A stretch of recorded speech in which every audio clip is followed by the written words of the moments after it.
Friend, આપનું સ્વાગત છે અંશુ કુકિંગમાં। આજે આપણે બનાવવાના છે વેજ પુલાવ। એના માટે આપણે લીધા છે બાસમતી ચોખા, બટેટા, ડુંગળી, મરચાં, ટમેટાં, આદુ, લસણ, તીખા લવિંગ બાદિયા અને આપણે એ બધીની પેસ્ટ બનાવી લીધી છે।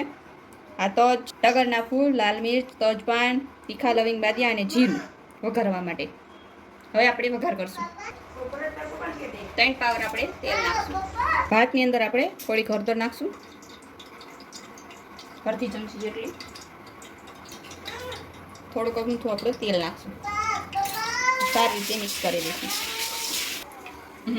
હવે આપણે વઘાર માટે આ બધી વસ્તુ અંદર નાખી દઈશું। તેલ ગરમ થઈ ગયું છે।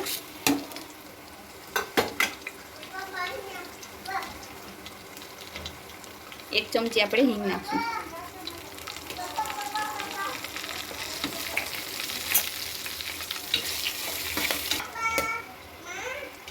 આપણે આદુ લસણ ને ગરમ મસાલાની બધી પેસ્ટ નાખવાની અંદર।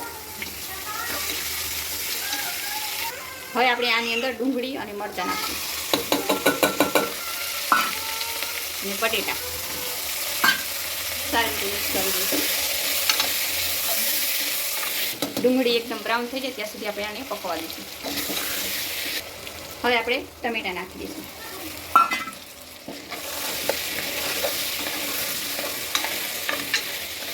હવે આપણે આ બધી પેસ્ટ આની અંદર નાખી દઈશું।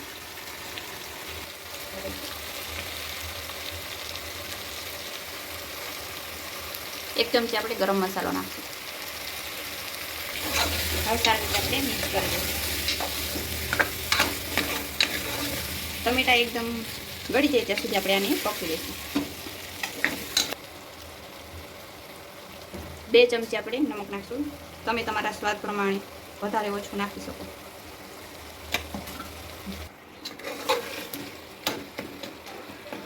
ટમેટા એકદમ ગળી ગયા છે તો હવે આપણે આની અંદર ચટણી, હળદર ને બધું નાખશું। આપણે મસાલા 1 ચમચી આપણે ચટણી નાખશું, 1 ચમચી આપણે હળદર નાખશું, 1 ચમચી આપણે ધાણા જીરું પાવડર નાખશું।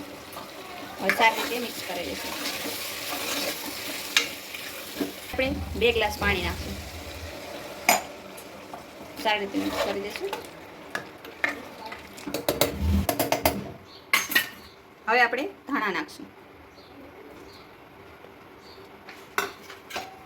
હવે આપણે આની અંદર ભાત ઓરી દઈશું।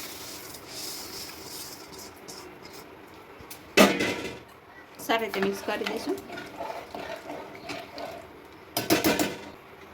હવે ઢાંકણ બંધ કરીને આપણે 3 સીટી પાડી દઈશું। 3 સીટી થઈ ગઈ છે તો હવે આપણે ગેસ બંધ કરી દીધો છે। હવે આપણે જોઈ લઈશું।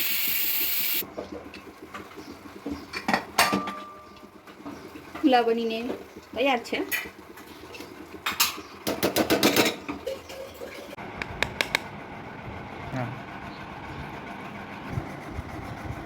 વેજ પુલાવ બનીને તૈયાર છે।